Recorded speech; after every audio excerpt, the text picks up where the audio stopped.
Bonjour, suite du travail sur les propriétés de la racine carrée, donc nous allons aborder la propriété numéro 4. À savoir si un nombre a est supérieur ou égal à 0, un nombre b est positif strictement, alors je vais vous démontrer que la racine carrée de a sur b est égale à la racine carrée de a divisée par la racine carrée de b. Donc autrement dit, la racine carrée d'un quotient, c'est le quotient des deux racines carrées. D'accord? Alors le principe est le même que lorsqu'on a fait la démonstration de la propriété précédente, la propriété 3, où on a démontré que la racine carrée d'un produit, c'est le produit de la racine carrée. À savoir, tout provient de la définition de la racine carrée. D'accord? Donc je vais rappeler la définition de la racine carrée de a sur b. Bien, donc la définition. Par définition, la racine carrée de a sur b, c'est le seul nombre positif ou nul, dont le carré, donc la racine carrée de a sur b au carré, est égal à a sur b. Ça, c'est la définition d'une racine carrée. Donc tout part de là. Donc qu'est-ce que je vais faire?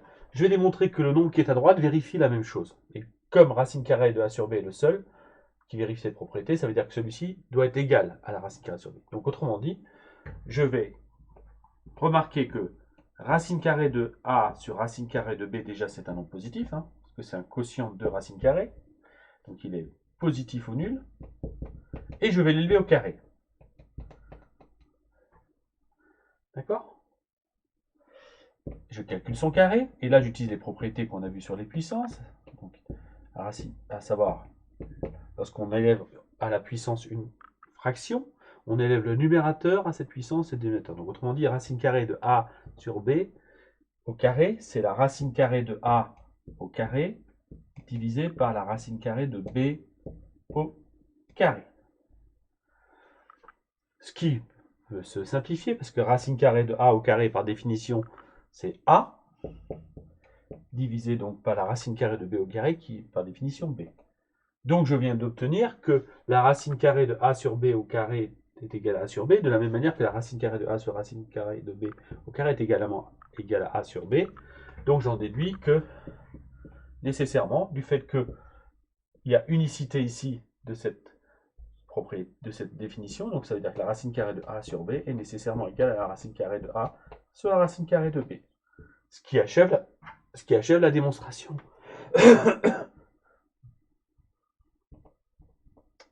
Voilà, voilà la quatrième propriété ici sur la racine carrée, cette fois-ci avec le quotient.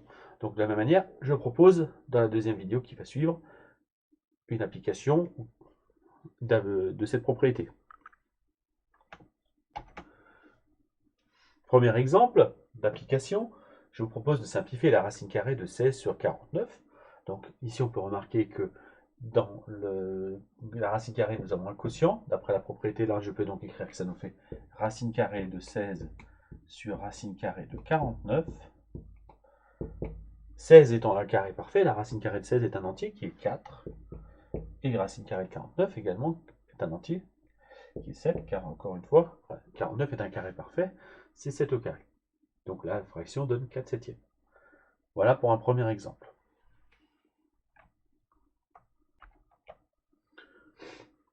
Alors, dans ce deuxième exemple, je propose de simplifier le nombre a qui s'écrit 10 sur racine carrée de 80 sur 14 racines de 45. Donc, première chose, avant de commencer, on peut déjà proposer de simplifier ici 10 sur 14. D'accord?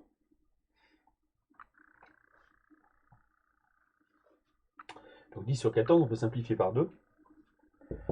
Donc ici, nous avons 2 fois 5, racine de 80 sur racine de 45, sur 2 fois 7, racine carrée de 45. On peut donc simplifier par 2. Il vous reste donc 5 racine de 80 sur 7 racine de 45.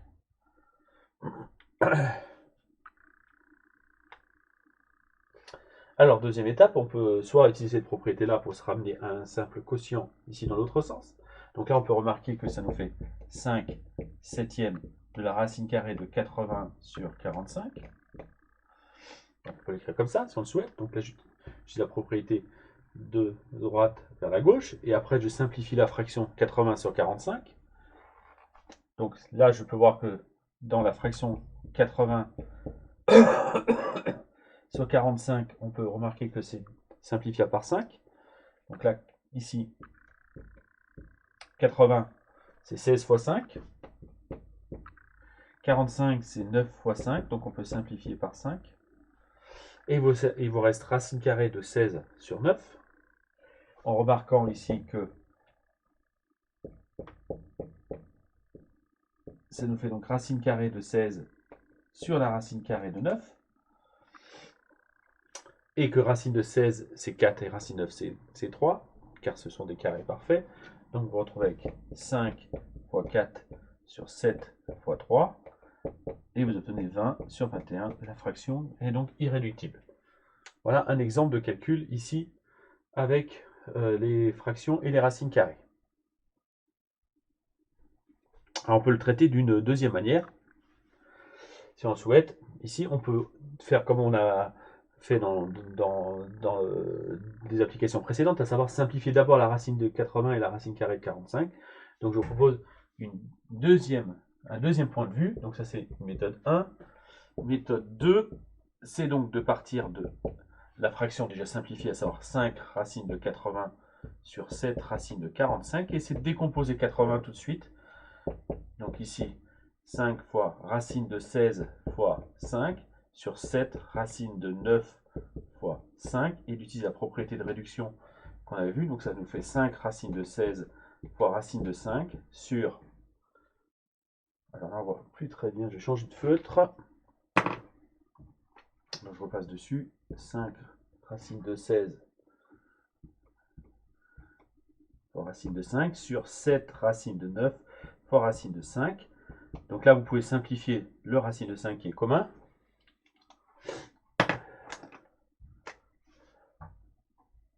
Et ici, donc, vous reste 5 fois racine de 16 qui est 4, et 7 fois 3, et vous retombez sur 20 sur 21.